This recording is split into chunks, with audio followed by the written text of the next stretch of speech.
Hello, everybody. This is Terry with the Premom team, and we have Dr. Haebe here today from Premom, naturopathic doctor, as well as special guest Erin Sherman, co-creator of Organic Conceptions. How are you?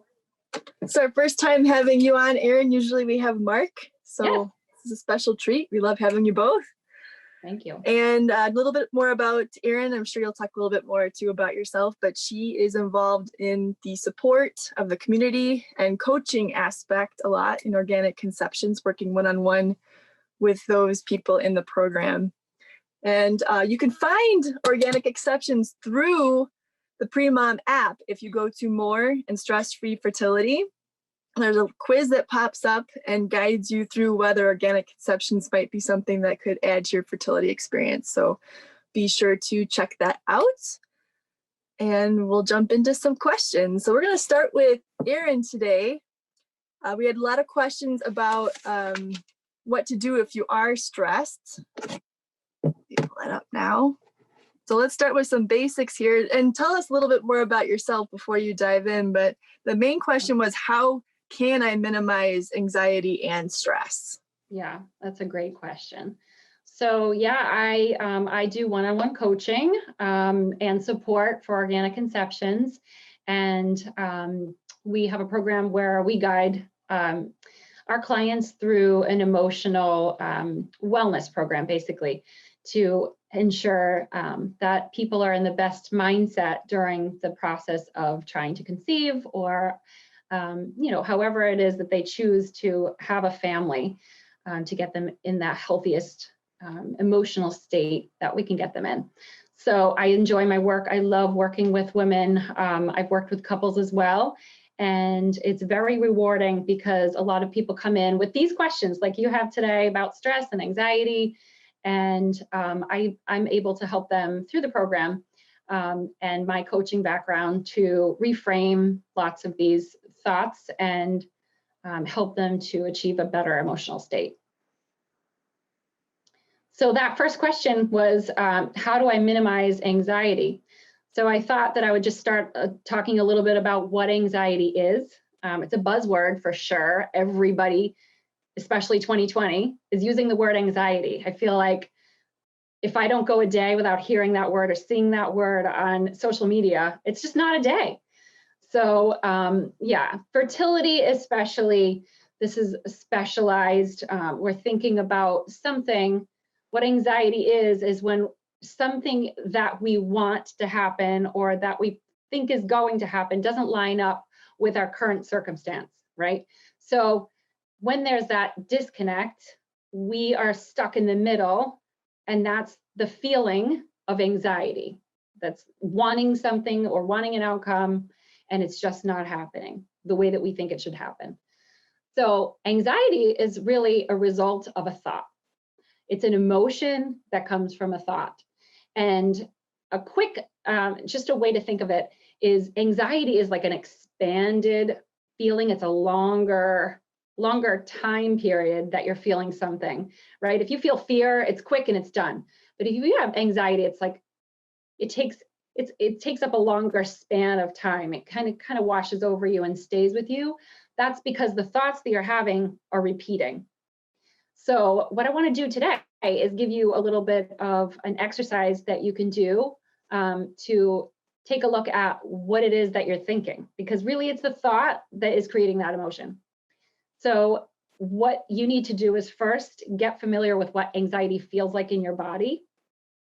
So some people experience it as a burning in their stomach, or tightness in their shoulders, or quickening of their breath, or speeding up their pace of talking. It's important to really know that about yourself, because using the word anxiety and really understanding where you're feeling it in your body is two different things. So when you really get good at that, when you're able to connect with, okay, where is this in my body? How does it feel, right? Okay, I'm taking a deep breath, it's feeling tight. Or, I have this, my stomach is just in a knot. Over time, you can start to feel the feeling and then say, what was my thought? because I must have just had a thought that brought on that feeling. That's how it works. That's how your brain works. Your brain is trained. This is how it goes. You have a thought, it triggers a little chemical reaction, and it works in the body. That's great if we're trying to run from, a saber-toothed tiger millions of years ago. And today, it helps us too when we need it. But a lot of the times it just gets annoying, right? So we'll have a thought. Now, here's the thing. Those thoughts are not always the truth. So if you thought you saw a saber-toothed tiger in the woods and it turned out to just be a mouse, that wasn't the truth, right? So now we're having these thoughts about getting pregnant, okay, that are thoughts in our minds, and we distort them, just like that mouse became that saber-toothed tiger. We're thinking bigger, crazier thoughts like, maybe I'll never get pregnant, or I can't believe that everyone else is getting pregnant. So stopping there, listen to the language that you're saying. Is it the truth? Is it a mouse, right? Or is it that saber-toothed tiger? The mouse is the truth, right? So we want to make sure we're always staying with that truth and looking at, is everyone, is that the word that maybe that's the word that you're getting caught up on? That's the language that's giving you the thought, that's giving you the anxiety. Everyone is pregnant. Well, that's not true. All the men aren't, for sure. They're not pregnant. And the children aren't. So we know that's not true. So as we look at our thoughts and really try to lighten them up and really try to get clarity on them, is this the truth? What I'm saying to myself makes me feel a certain way. So that anxiety gets out of control because the thoughts that we're thinking are distortions, really. So that's how it works in a nutshell. I can give you some more tips on how to take those negative thoughts and bring them to positive thoughts. It's a fun way that I like to do. It's a little bridge game that I play in my mind, and I help my clients with. If we have time for it, I can explain it to you. So basically, when you have a negative thought or a thought that it doesn't necessarily mean it's negative, but it makes you feel bad, okay? And you say, okay, there's that feeling, what's that thought? Okay, that thought made me feel bad. We want to take the thought from negative and not necessarily make the leap to positive, but let's go to neutral, okay? So when you're driving a car, you're in drive, but when you're in neutral, you're not going anywhere, but you can still have momentum, and you can still, roll, right? So we want to roll towards positive. So getting that thought to neutral is just what I said before, making sure that it's all the truth, the facts. We want to strip out anything that we have labeled it as or judged it as, anything that we have maybe embellished on a little bit or made into a story somehow, that makes us feel maybe bad for ourselves, or maybe it's a story that fits in nicely with what people are expecting us to say. So meaning you go and you have a conversation with someone, and everybody is, every time you talk to this person, they say, oh, how's it going? Are you pregnant yet? And so you go right back into that story in your mind and you give them that answer, right? You're giving them all of the negative things. So really what we want to do is when we start to use the language or say the words, we want them to be neutral, right? So taking all that emotion out and just sticking with the facts. And then once we get to neutral, then we're able to release the anxiety. When we're in neutral, we're in that homeostasis, that calm, and we've taken out the story, all of the extra adjectives and things that we've attached to, right? Never and terrible and all of these words, and it's just facts. Then we're able to make the leap to something positive, which will make you feel better, right? Will actually make you feel good. And so even if you just stay at neutral, that has eliminated the anxiety. But then getting to the positive is really where we want to be. So if you think of negative, you think of being a victim. Those negative thoughts, we're a victim. Then when we're in neutral, then we're just dealing with facts. But when we get to positive, we're in that creator mode. And that's when we feel really, really good.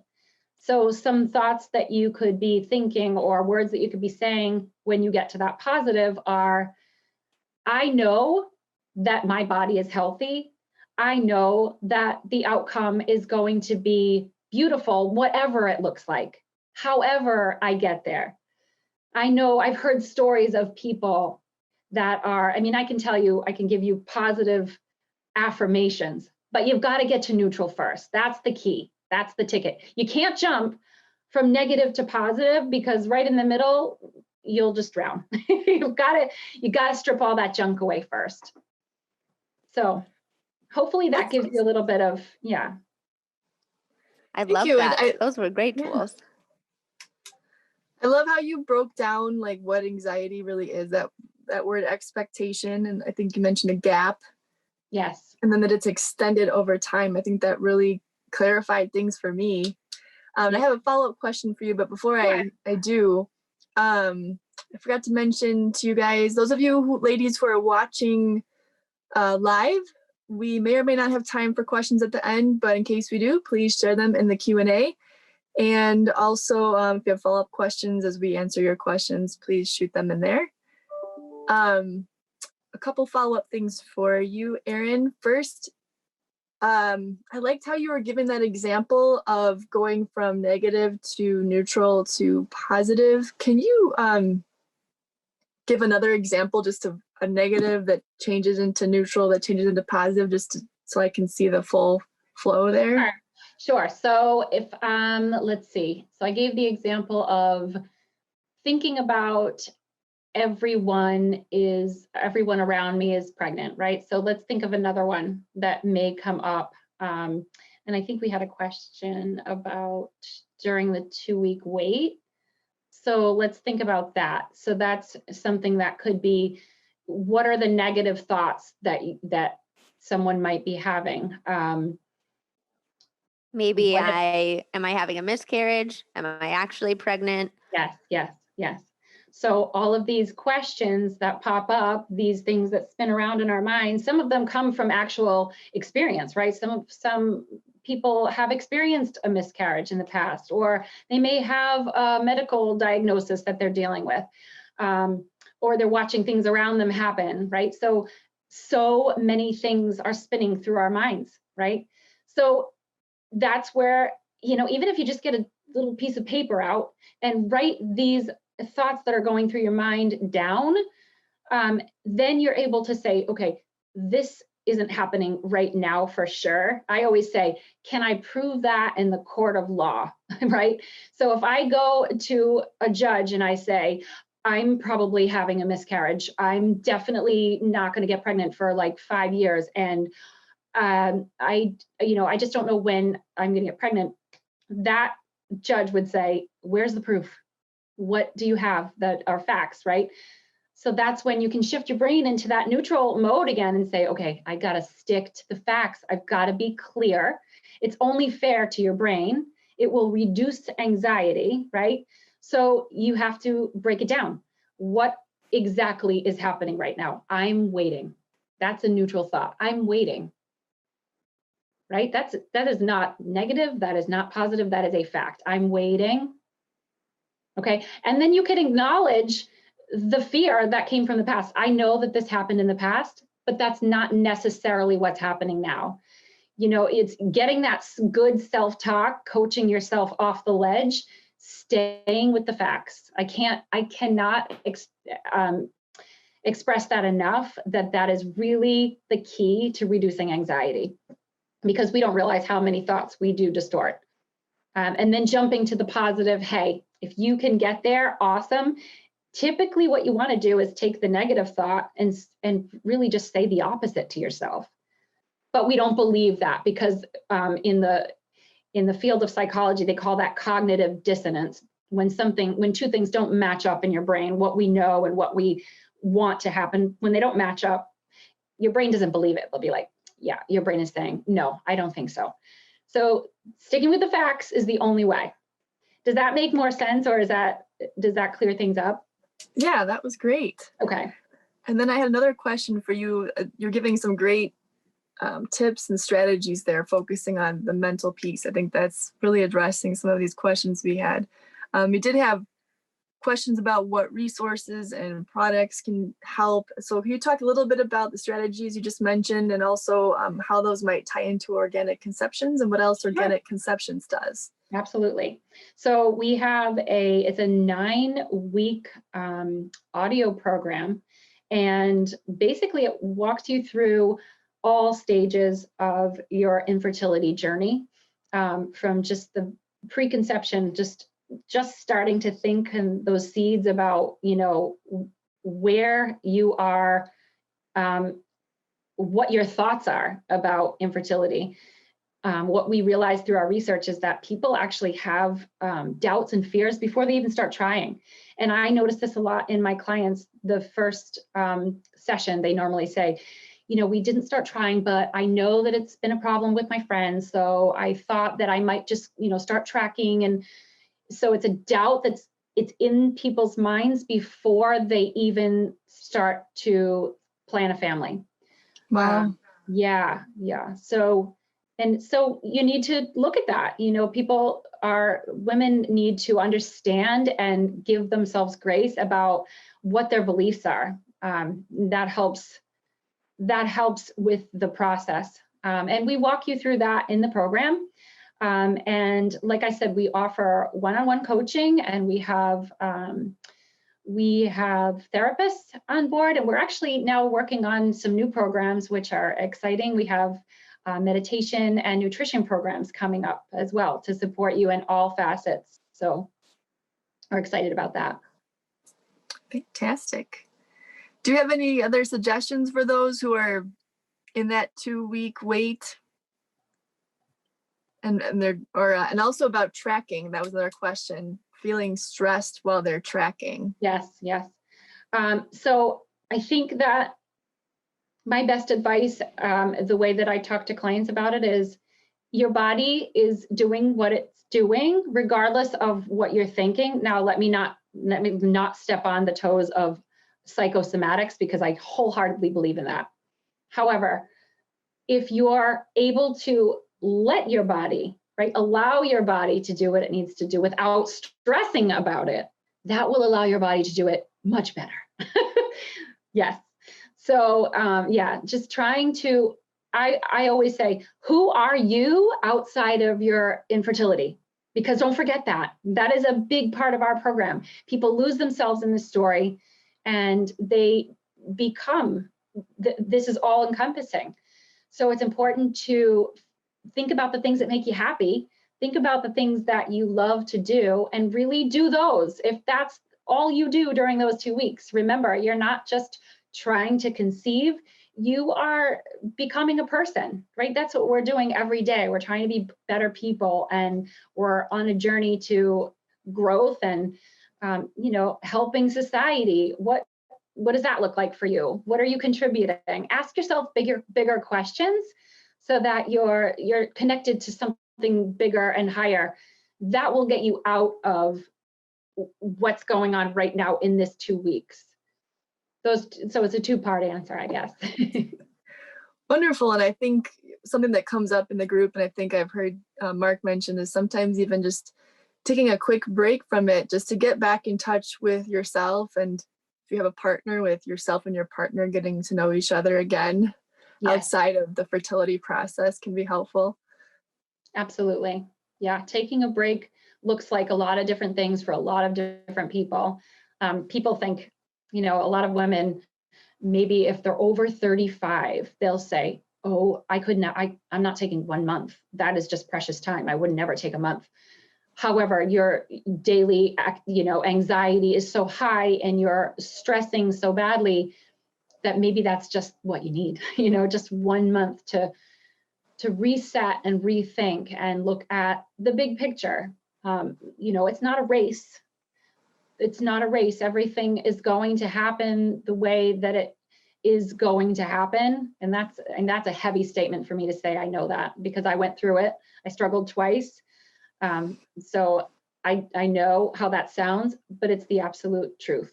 Just, taking that space is so important. Yeah, I love your story about how you went through it yourself. And that's where organic conceptions came from. Yes. Yeah. Yeah. Yep. And Because you just, yeah. I Do you just, want to share that really quick? Oh, go ahead, Dr. Haebe. yeah, no, just with Erin talking about that piece, I just kind of figured it was a good tie-in to somebody's question, just like while we're here. They want to know, like, if I'm overly anxious, versus is there a dangerous level of anxiousness where it might affect my ability to get pregnant? And I did kind of want to stop and, take this moment to emphasize what Erin's saying about really taking care of yourself, because it does actually have a physiological effect. Stress favors cortisol production. When cortisol, your stress hormone, is high, it says there's, as Erin said, a lion. We're not making babies right now. We're running away from that lion. And it actually shuts down your FSH and LH production. So that in your test strips, you can see your LH levels not be quite right, ovulation not happening, your progesterone's low because you're not ovulating. And, I just kind of like to walk through this the way your brain talks to your adrenal glands, talks to your ovaries. And this all has to do with messages that we're sending to our body. Now, there are things that you can do to support your body through this, like adaptogenic herbs and nutrients that nourish your adrenals, calming herbs to help kind of downregulate that nervous system response. But at the end of the day, the work that Erin does with organic conceptions is so essential, because if your brain is constantly clicking into that reactionary mode, you're always going to be triggering these chemical responses in your body as well, that not a guarantee, but can kind of actually shut things down. So, just finding that time to say yes, although it's hormonal, hormones are changing and stuff. Changing your mentality and the way that you learn to train yourself can address so much of that. And even going into parenting, I always say, like, we have to parent ourselves first so that we're ready to parent our children. And this is a huge piece of that. But I just want to tie in kind of how, like what Erin was talking about, like it can actually kind of shut things down for a little while. Yeah, and I'd love to just springboard off of that. A lot of times when I'm seeing clients, they'll hear this information about, okay, so my anxiety is actually making it harder for me to conceive. That's stressful. And then it's a spiral, right? So, but going back to what we were talking about before, just knowing that your body does know what to do and allowing that. And then I think we had a question about type A people. Type A people, you cannot get inside of your little fallopian tubes and make anything happen inside there, but you can make so much happen up here, right? And that will help. So that is the most important thing, is staying happy, healthy in your mind. And if that means, just doing things that make you feel, silly, happy, things that make you laugh, just listening to music. I know it sounds silly, but really the more times in the day that we can be emotionally feeling well, then like you're just saying, the hormones and everything will be playing in our favor. So when you feel like you're getting stressed about the whole thing, time to take a break. Great. Let's touch on some of that, of your perspective, Dr. Haebe. Can you talk a little bit about the effects of stress and some things that they can do as far as what you work on with your clients with stress? Yeah, definitely. So I'm just going to do like a quick kind of physiology run through. So you have your hypothalamal adrenal ovarian axis is what I like to talk about a lot. So that's your brain talking to your hypothalamus and your pituitary, talking to your adrenal glands, talking to your ovaries. Your ovaries secrete estrogen and progesterone, but also your adrenal glands secrete estrogen and progesterone. And they also secrete cortisol. Mainly, that's like their main job in those adrenal glands. And that helps you deal with stress. That's their job. But when we get too much constant stress, we get that buildup of constant cortisol. And again, as I just talked about, cortisol can kind of actually feed back, and your body says, I need to take care of my stress, so I'm going to make as much cortisol as I can. And if we look at the steroidogenic pathway, we literally go from like cholesterol to pregnenolone to progesterone to cortisol. So we can have something called the cortisol steal, where your body is actually taking progesterone that your body needs in order to support healthy menstrual cycles and steals it and helps you cope with that stress instead. And I just kind of like to, I think it's an interesting component. And a lot of times, if you've heard my past talks on like PCOS and people that don't fit the insulin resistance picture, a lot of times it's kind of based on this concept itself. Somebody had asked if taking antidepressants while trying to conceive for anxiety and depression is okay. This is obviously something to talk with your doctor about, especially because there's such a variety of different medications. SSRIs specifically tend to be okay. Benzodiazepines are not something that you really want to be taking while you're pregnant, for example. So this is an important conversation to have with your doctor, figuring out, how you can be feeling your best and not changing anything in a crazy drastic way. But also making sure that you're getting to the root cause and making sure that your body is healthy before trying to conceive, but your headspace is also clear and strong and in a good place to conceive. So, antidepressants is a conversation one-on-one with your doctor. And again, I'm a big fan of that root cause approach. What's going on that's causing you to feel this way? How can we correct those, imbalances? Is it the way you're talking to yourself, that dialogue? Is it issues with your gut microbiome that's affecting your neurotransmitter synthesis? Are your hormones off? Are you overly stressed and burnout? Kind of getting to the root of what's causing that, and making sure that you're really healing that before you kind of begin this TTC journey. So I hope that kind of helps answer that question. It's super individual when it does come to pharmaceuticals. And then, so somebody also, and this kind of ties back to what I was talking about earlier.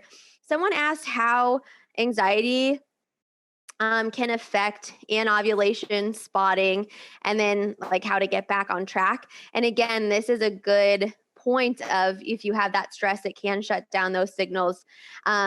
If you're stealing that progesterone, you can get that spotting, or even if you don't ovulate, it can cause spotting as well due to those hormone irregularities. So it can affect it in a lot of different ways. But the thing is it affects every single person differently. Everybody's body is going to respond to stress in its own way. So the best way to get back on track, they asked, naturally or through medication. I really do think, again, the root cause is what's going on, what's causing these stressors in your body, and really, doing something like organic conceptions, working through and making sure that your head is in the right place to kind of stop this cycle of stress that you've been experiencing that's having this kind of cascade effect. It's really advocating for yourself and like putting a pause and saying, how can I take action and make changes that are going to benefit my headspace, benefit my health, and then benefit my reproductive ability as well. And sorry, the last question is there a correlation between anxiety and pregnancy losses? This is a great question, and I think it's individual for every single person. I don't think because you're an anxious person or you're anxious in the first trimester that you're going to have an increased likelihood of pregnancy loss. Again, we talk about how in order for stress, we can kind of steal from that progesterone a little bit, right? It makes it slightly inhospitable of a place. But also it's important to acknowledge that it's normal to feel a little bit, nervous and, be thinking about things, especially in that first trimester. So I would not say that there's a direct correlation with that. So if you do feel, a little nervous, also, don't add more stress by beating yourself up about the fact that you do feel anxious about that, and just, again, we're talking a lot about these cascade cycles that we get into that make us feel worse and worse and worse and worse. And it's just hard to get out of those ruts. And then the last question I did want to address, what exercise can help reduce anxiety? And this is one thing that I like to touch on because I see people actually creating more stress on their body sometimes with exercise. Exercise is so good for you to get out, especially out in nature and get moving. But when I see people, especially like really killing themselves with cardio to like work out, kind of the jitters, it actually can come back and have a little bit of a negative effect, even though it's a good stress. your body still perceives it as a stress and can throw your hormones off. So I always say stick to weight bearing exercises. So heavy weights, low reps, those are super good. Your heart doesn't need to be going crazy. I kind of say stay away from like spin classes and things like you can just kind of feel wiped out afterwards, or, 6-mile runs. Keep it simple. Yoga, walking, even just like comfortable jogs. Weightlifting, I think, tends to be great. But it's finding that happy medium where you're not killing yourself so hard to escape your situation that you're causing more adrenaline and essentially more stress, finding kind of that happy place. So I think that's about all the questions that I've received, unless any more come up. I think that was about it. I had a couple of follow-ups. Someone was asking at what point you can tell your anxiety has become a problem. I know you talked about spotting and missing ovulation. Are there any other warning signs that they might watch for? Like, oh my gosh, I need to make sure I address this? Well, first of all, I would say if you're having those thoughts, it's probably time to take a peek and start addressing it anyways. Because your body responding to your thoughts is a delayed response. So if you can catch yourself and say, I'm kind of going down this way, dig in and start working on yourself, then that's always going to be easier to come back from than letting yourself crash and burn and picking up the pieces from there. Because when we're affecting your hormones, right, where it means we've, changed the way our brain and our ovaries are talking and everything. So I would say irregular cycles are just a really big sign, and just an overwhelming sense of, really, if you just feel just super anxious and burnout, those are just points where your body is already kind of screaming a little bit. Your blood sugar is irregular. You might get hangry super easily, lots of irritability. Those are all clues saying like, hey, it's time to work on me now. Take a pause, make sure I'm taking care of myself so that I can go forward, be better for myself, and procreate from there. I'm sure Erin has some thoughts on that as well. Yeah, I love that you just said that, taking care of yourself. And even, it doesn't have to be a pause. You don't have to stop the journey or trying to conceive to take care of yourself. It should be all inclusive. We should be thinking about that the entire time. My favorite thing to say to people is, who are you in this process? The women are caught up in their story. So, who are you? Who are you becoming? What are you celebrating? That's how I start every call. What are you celebrating right now? And I also have people set goals that are outside of, you cannot have one of the goals be have a baby.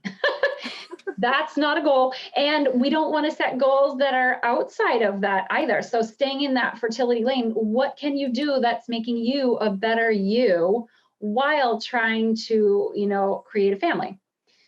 So really, those are super important things that just to direct your focus on can help reduce that anxiety. And knowing that all of these feelings are totally normal is great too, just to remind yourself. And those, like you were saying before, the spiraling of the stacked emotions. A lot of times what people do is they'll feel anxious, and then they'll be like, oh, I suck. Now I think I'm weak on top of being anxious. And so, and now I'm guilty about that. So then you have these like layers.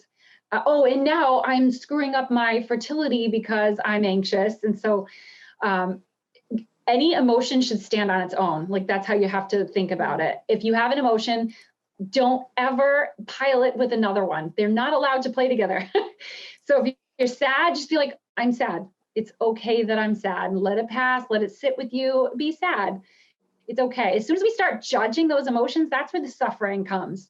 That's where the anxiety comes. So just let those be. It's totally normal. Anxious feelings they're normal, right? It's just figuring out why they keep coming. That's the work you have to do. Don't get stuck on the emotion. Do the thought work. I love that. What are some of the common questions that people have been thinking about when they've come into organic conceptions, and how has that changed? Like, what are some testimonials you've had since they finished the program? That's a great question. So a lot of times people come in and really, like I said before, it's consuming them, right? They've given up on, well, first, social settings, because they don't want to be around people who may be making an announcement, or that might be pregnant, or they're not drinking because they're trying. So they've really limited the activities in their lives, and become this like little shell of who they were before, because it's all about treatment or all about trying. And so what happens is they're forgetting about the rest of their lives. And so then we watch when they go through the program, and the biggest thing is we see people come back into themselves, or even better, reinvented, because some people are trying for a really long time. And we don't recommend that you go back to who you were 3 years ago. We want you to look at, what's happening now, what makes you happy now, what makes you tick now. And we love to see at the end of it, they'll say things like, I can't believe how obsessed I was with this process and forgot about who I was and what was important to me and what I love to do. Oh, I forgot to even look at my husband or get excited about going out on a date or kissing or, whatever it is. It's all, it becomes all about this rigid routine. And so getting back to that's what we love to see. And that's usually when we know someone's had success, whether or not they're pregnant at the end of the program, which a lot of people do achieve pregnancy just, out of, like we talked about before, the mind-body connection, just allowing the body to do what it needs to do. But outside of achieving pregnancy, they're just such lighter people. They're not experiencing the anxiety, they're not suffering, and they're able to see the whole journey so clearly and accept whatever and however that their outcome turns out. Great. Well, I think we didn't have any questions, so let's do how about some closing tips? And Erin, if you could just talk a little bit about your own experience and why organic conceptions came into place and what people can learn from that. Sure. So we started trying. I would say we were early on. Our friends were older than us, so we wanted to jump on that wagon, but we were younger. And so I did not conceive right away. And just like many of you, I'm sure, and a lot of my clients, right away, I started to think, oh, I thought that, you try not to get pregnant for so long. I thought the first time you try, you'll get pregnant. Like that's what our brains were told, like avoid this, right? And so naturally it's supposed to just happen. And when it didn't, I fell victim to that. There's a problem. And so, yeah, my journey is not unlike others, but it did take us quite a long time. And I did not have any medical diagnosis. I was an unexplained infertility, which I'm sure, Dr. Haebe, you would agree that there was probably something underlying nutritionally or gut health or something that was maybe causing it. But in the medical field, no one had a reason why I was not conceiving. So then I took a pause. I actually hit a point where 5 years in, I was not happy anymore. And all I could think about was this. And I was just stuck and avoiding all of the things that I wanted to be doing or forgot about doing that could have made me happy. And so I stopped the entire thing. But what I said to myself was this: I am not giving up on being a mother. I am just going to stop. I'm going to get off the train right now. I'm going to stop trying. And so I wanted to have a relationship with my husband. I wanted to have friends again. I wanted to enjoy myself and exercise to the point where I wanted to and not worry about what was going to happen to my body or baby. And I wanted to go and have a drink if I wanted to have a drink. All of the things that I felt like I was putting on hold. And so I really dove into that and I recreated myself, actually. The story's all there, but I ended up buying a yellow Jeep, and I would drive around with the top down, and I got a personal trainer, and I would go out for drinks with my friends, and I just became myself again. I mean, literally had no idea. And when I did conceive, I was actually in the hospital for stomach problems and had no idea that I was pregnant. And I remember when the nurse came in and he said, we're going to just take a stomach x-ray. Is there any chance you could be pregnant? And now 5 years in a row, I would have said, yes, yes. Oh yeah, that's all we're doing. Yeah. But I was like, no chance, because it wasn't on my mind. It was it was not what I was doing. That was not what was happening. No, there's no chance. And he was like, oh, okay, well, we'll just test and just in case. And I was 9 weeks pregnant. That's how far out of my mind it was. That's amazing. Yeah. So that was the first. And then, so we had our son, and then, maybe some of your clients have experienced secondary infertility, but that's what happened with us as well. I went right back into my mind thinking, oh, okay, this is going to take a long time. My thoughts were, I cannot conceive quickly, so we better just get on this and start trying. 5 years later, I spun out again. I started to really, really get stressed out about having my babies close together. That was the new obsessive thought. And as it didn't happen every month, I was like, my family, the children will never grow together and we'll never have, which I'm making that a light joke now, because my 2 that are 6 years apart are best friends, and they have a bond that's like no other.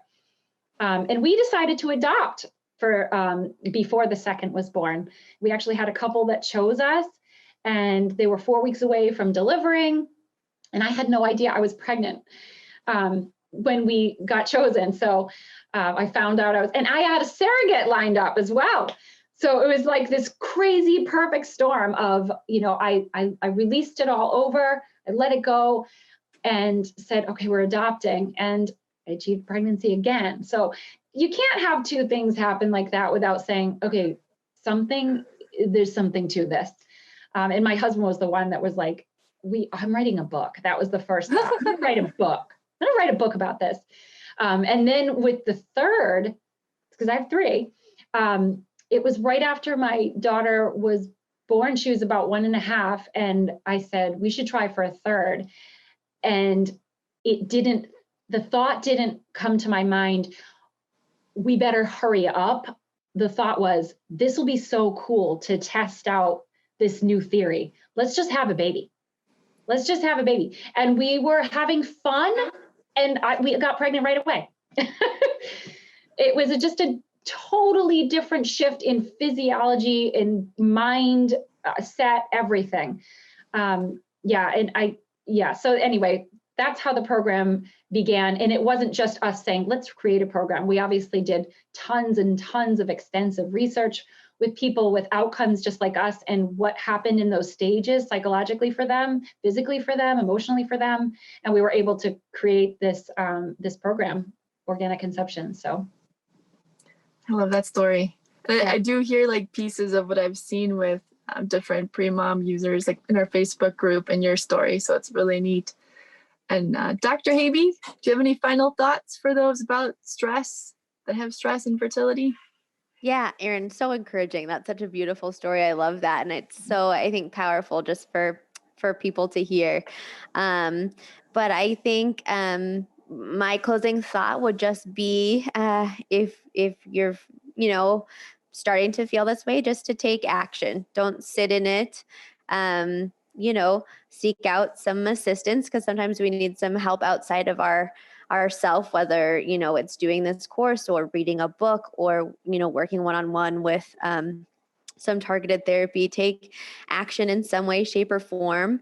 And I do say, if you're able to, look at, LH testing and BBT, and just every day think of it as a tool. I'm checking in and seeing what my body's telling me today, and coming from that perspective, instead of saying, stressing about what the result of that LH, the ovulation test or the BBT is, just keep collecting information about yourself. in a peaceful way. And, it takes a long time to put the pieces together to tell that story of your menstrual cycle, your hormones, and what's going on.